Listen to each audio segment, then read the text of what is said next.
Datação de fósseis, o decaimento nuclear. Um dos mais antigos membros da linhagem dos seres humanos, enfim, ganhou um rosto.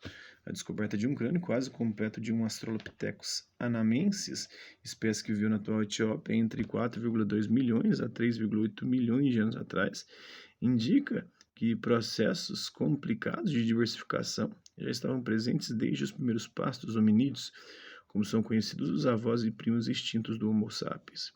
Embora o Australopithecus anamensis seja reconhecido como uma espécie separada desde 1999, os fósseis que tinham sido descobertos até agora, em geral fragmentos da mandíbula e dos dentes, não eram suficientes para que os cientistas tivessem uma visão mais detalhada da criatura. Então, o crânio do Australopithecus anamensis encontrado datado de 3,8 milhões de anos. Esse crânio foi encontrado próximo aos fósseis de Lucy, que é uma representante do Australopithecus afarensis. Isso demonstra que possivelmente essas espécies coexistiram por aproximadamente 100 mil anos.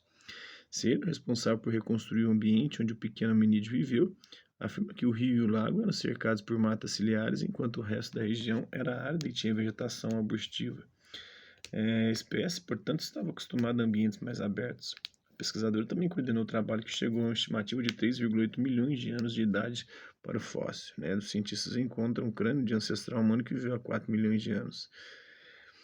Então, todos os seres vivos, incluindo os seres humanos, apresentam partículas radioativas. Basicamente, todos os elementos químicos contêm uma variedade de isótopos.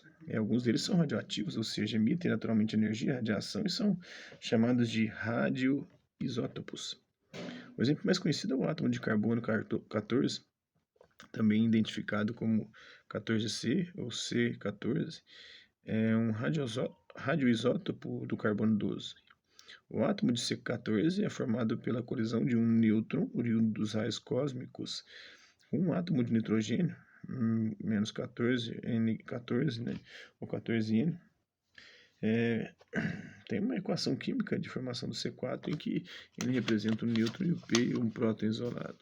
Então, os isótopos de C4 assim formados eventualmente formam moléculas de dióxido de carbono, CO2, as quais são absorvidas pelas plantas no processo de fotossíntese.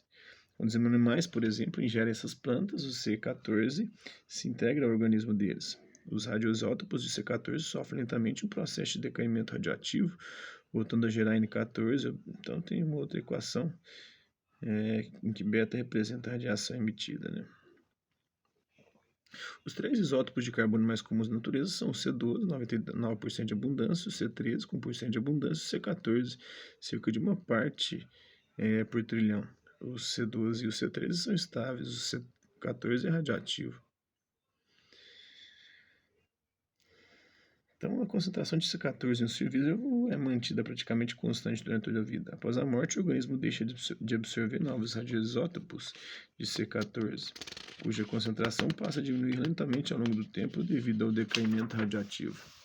Como conhecemos, a meia-vida do C14, ou seja, o tempo requerido para que certa concentração desse radioisótopo decaia até a sua metade, e conhecemos a concentração de C14 em um organismo vivo, é possível determinar a idade de tecidos orgânicos e de diversos materiais por meio de uma técnica chamada datação por carbono 14. Nessa técnica, mede-se a concentração de C14 na amostra de interesse e compara-se esse valor com a concentração esperada para um organismo vivo. A diferença entre as concentrações atual e esperada possibilita estimar há quanto tempo aquela amostra em questão deixou de incorporar novos radioisótopos de C14, ou seja, deixou de ser viva. O cálculo feito leva em consideração a meia-vida do C14, que é de aproximadamente 5.730 anos.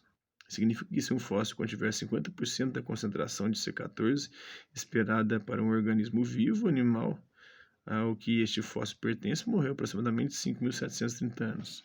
Já no caso de a concentração ser de 25%, esse animal morreu há cerca de uns 1.460 anos atrás. Então, tem uma representação da trajetória do átomo de C14 no ambiente, carbono 14, e nos seres vivos. Radiação cósmica, nêutron, nitrogênio, próton, captura do nêutron, carbono 14, né? Presente em tudo, né? Carbono 14, a partícula beta, decaimento beta, nitrogênio 14. Então é isso aí. Espero que vocês tenham gostado do vídeo. Quem curtiu, dá um like, não curtiu, dislike. Hasta la vista, babies. Até a próxima.